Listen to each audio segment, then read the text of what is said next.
The 1970s were the golden age of American automotive excess. Bigger chrome, bigger engines, bigger price tags, and luxury manufacturers competed to build the most outrageous cars money could buy. Today, we're counting down the most expensive American cars of the 1970s. And somewhere on this list, there's probably a car you've never heard of in your life. Ready? Let's begin. Number 10, 1979 Oldsmobile Toronado. This is one of the most underrated American luxury cars ever built. While everyone was busy talking about Cadillacs and Lincolns, Oldsmobile was quietly doing something almost nobody else in America dared to do at the time, sending serious V8 power to the front wheels. The Toronado had been doing that since 1966, and by 1979 it had evolved into something remarkably sophisticated. Its 5.7-liter V8 produced 170 horsepower, not an eye-popping number, but in a car this smooth, this quiet, and this refined, it didn't need to be. It had exactly as much power as it needed, and it delivered it effortlessly. What made the Toronado special was its personality. It wasn't trying to be a Cadillac, it had an identity all its own, slightly sportier, more personal, and with a roofline that made it clear somebody in the design studio genuinely cared about style. Inside, luxury came without excess, and the ride was smooth without feeling numb. At just over $10,000, the Toronado represented one of the smartest ways to enter the world of American luxury in 1979, and even today it remains one of Detroit's most overlooked masterpieces. Number 9, 1976 Lincoln Continental Mark IV. If you grew up in the 1970s and saw a Lincoln Continental Mark IV pull into a parking lot, chances are you still remember it. After all, it's hard to forget a car with more chrome than a restaurant kitchen and a length stretching well beyond 18 feet. The Mark IV was Ford's answer to the Cadillac Eldorado, and it wasn't a subtle answer. It was bold, confident, and unapologetically American. Under the hood sat the massive 460 cubic inch V8, one of the largest passenger car engines ever produced, delivering the kind of effortless authority that defined luxury motoring in the era. But the real story was the designer series models. Bill Blass, Cartier, Pucci, Givenchy. Lincoln partnered with some of the biggest names in fashion to create unique interiors featuring exclusive fabrics, custom color combinations, and designer plaques mounted proudly in the famous opera windows. Think about that for a moment. In 1976, you could buy a car that was the result of a collaboration between Ford Motor Company and a Paris fashion house. That doesn't happen very often. The Mark IV was enormous, extravagant, and completely unashamed of either fact. And for the money, few cars in America offered more luxury per square foot. Number 8, 1977 Cadillac Fleetwood Brougham. For Cadillac, 1977 was a turning point, and this car was the reason why. The oil crisis had changed everything. Big American cars were suddenly under attack, and new fuel economy expectations threatened the future of full-size luxury sedans. Cadillac made a gamble. They shortened the Fleetwood Brougham by more than a foot, removed nearly 900 pounds of weight, and hoped customers would accept the change. The gamble paid off beautifully. The new Fleetwood was lighter, easier to maneuver, and, perhaps most impressively, almost as spacious inside as the larger car it replaced. Cadillac's engineers had simply become smarter with packaging. 6 large adults could still travel in complete comfort, and the trunk still swallowed luggage like it had something personal against suitcases. The massive 425 cubic inch V8 produced 180 horsepower and moved the car with quiet confidence rather than urgency. Inside, buyers found exactly what they expected from a Cadillac: thick carpeting, pillow-soft seats, and every luxury feature the late 1970s could offer. Cadillac ended up selling more Fleetwood Broughams in 1977 than the larger model had sold the year before. The buyers had spoken, the standard of the world had adapted, and somehow came back even stronger. Number 7, 1976 Cadillac Seville. There was a moment in American automotive history when Cadillac looked across the Atlantic, saw what the Europeans were doing, and said, "We can do that too. We can build a luxury car that's smaller, more precise, more sophisticated. We can compete with Mercedes-Benz on its own turf." That moment was the Seville, when it arrived in 1976 with a price tag of nearly $12,500. The Seville instantly became the most expensive regular production Cadillac money could buy. More expensive than the DeVille, more expensive than the Eldorado, and at the same time, the smallest Cadillac in the showroom. That was the entire point. Cadillac was making a statement. Luxury isn't about size, it's about quality. Under the hood sat a 5.7-liter V8 equipped with Bendix electronic fuel injection, making it one of the first American production cars to adopt the technology. Compared to traditional carburetors, fuel injection delivered smoother power delivery, improved drivability, and better efficiency. In 1976, this was genuinely cutting-edge engineering. The styling was formal, upright, and intentionally European in its proportions. Inside, the cabin felt tighter than a traditional Cadillac, but every detail was beautifully executed. Nothing felt out of place. The Seville proved that Cadillac could think smaller while still thinking big, and in doing so, it became one of the most important American luxury cars of the decade. Number 6. 1978 Cadillac Eldorado. By 1978, the Eldorado had already survived one of the most dramatic transformations in American automotive history. Just 2 years earlier, it had been a massive front-wheel drive coupe powered by an enormous 8.2-liter V8. Then downsizing swept across Detroit, and the Eldorado emerged on the other side as something completely different. Smaller, sharper, and more refined. Some people missed the giant Eldorados of the early 70s, but the 1978 model had a very strong argument of its own. Its 5.7-liter V8 produced 180 horsepower, and thanks to its front-wheel drive layout, the Eldorado offered a driving character most luxury coupes simply couldn't match. Rain, snow, winding roads. It clung to the pavement in ways that surprised anyone expecting a traditional American land yacht.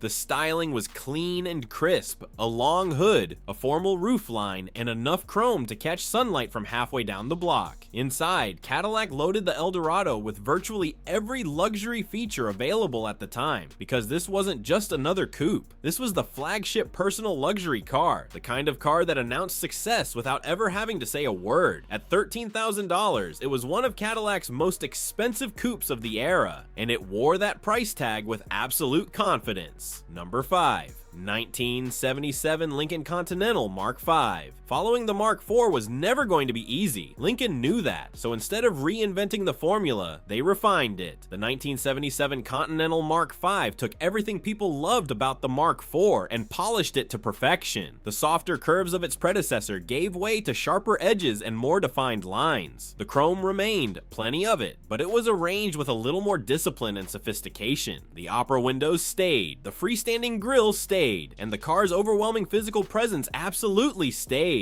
Under the hood lived the famous 460 cubic inch V8, now producing 179 horsepower thanks to tightening emissions regulations. But nobody buying a Mark V cared about stopwatch numbers. This wasn't a car you raced. This was a car you arrived in, the kind of machine that glided into a restaurant parking lot and instantly became the center of attention without making any effort at all. Lincoln also continued its famous designer series tradition, offering Bill Blass, Cartier, Givenchy, and Pucci editions with exclusive interiors and custom color combinations. These weren't simply trim packages, they were collaborations, they were signatures. Buying a Mark V in 1977 wasn't just buying a car, it was buying a piece of American luxury culture itself. It would go on to become the best-selling personal luxury car in America, and starting at nearly $13,800, it earned every single sale.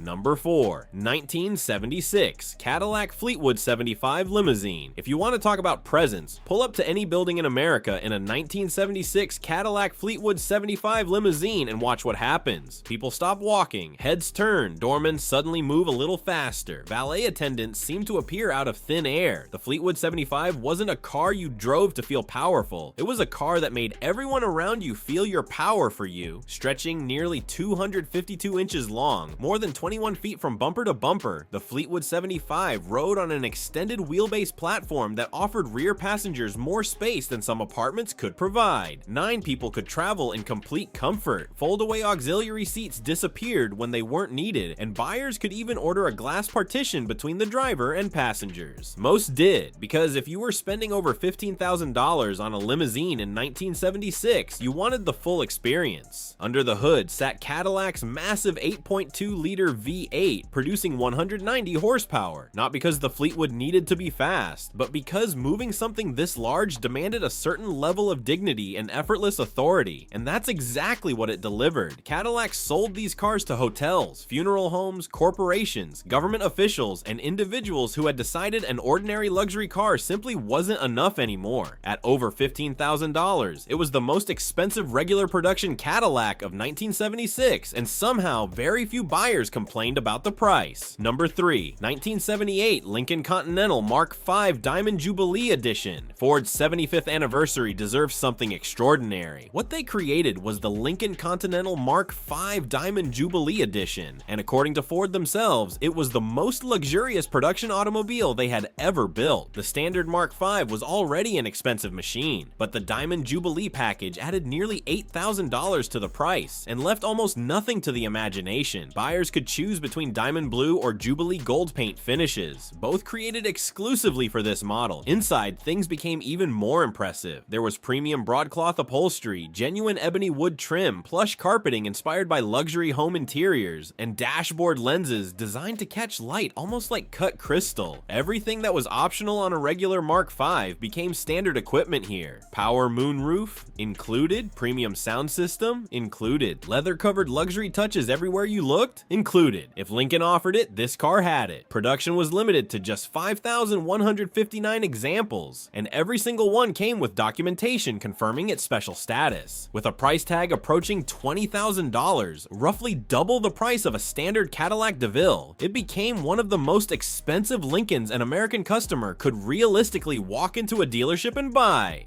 Number 2. 1976 Excalibur Series 3 Phaeton. Not every car on this list came from a giant corporation with thousands of employees and assembly lines stretching for miles. The car sitting at number 2 was built by hand in Milwaukee, Wisconsin by a small team of craftsmen, and somehow it looked like it had driven straight out of 1936. The Excalibur was the vision of designer Brooks Stevens, who wanted to create a car that honored the great pre-war roadsters of the 1930s while using modern engineering underneath. What emerged was unlike anything Detroit had ever produced. Sweeping fenders, side-mounted spare tires, an impossibly long hood, exposed exhaust pipes running along the outside of the body. It was a neoclassic roadster that looked as though it had escaped from another era entirely. The Series 3 Phaeton used a 5.7-liter V8 and was available as both an open roadster and a closed Phaeton. But honestly, the engine almost didn't matter, because what buyers were really purchasing was theater, pure, unapologetic, deliberately anachronistic automotive theater. Celebrities loved them, collectors chased them. At auto shows, an Excalibur attracted crowds the same way a Rolls-Royce did, not because of performance figures, but because of the sheer audacity of the thing. Number 1. 1971 Stutz Blackhawk. There was only one car that could sit at the top of this list, and honestly, it wasn't even close. The Stutz Blackhawk made its debut in January of 1970 at New York City's Waldorf Astoria Hotel. Not at an auto show, not inside a dealership, the Waldorf Astoria. That tells you everything you need to know about who this car was built for, and how seriously Stutz took the idea of exclusivity. The Blackhawk was designed by legendary stylist Virgil Exner, a man who had spent his career shaping American automobiles before deciding to throw every modern design rule out the window and bring a 1930s fantasy to life. A split grille, freestanding headlights, a dramatic external spare tire protruding from the trunk, a towering chrome radiator grille that looked like it belonged on a pre-war grand touring machine. Every detail was intentional, every detail was excessive, every detail was magnificent. Beneath that extraordinary bodywork sat Pontiac's massive 455 cubic inch V8, 7.5 liters of American muscle, producing up to 425 horsepower. The body itself was hand-built in Italy and finished with between 18 and 22 coats of hand-applied lacquer paint. The painting process alone could take 6 weeks. 6 weeks just for the paint. And more than 50 years later, nobody has managed to take that crown away.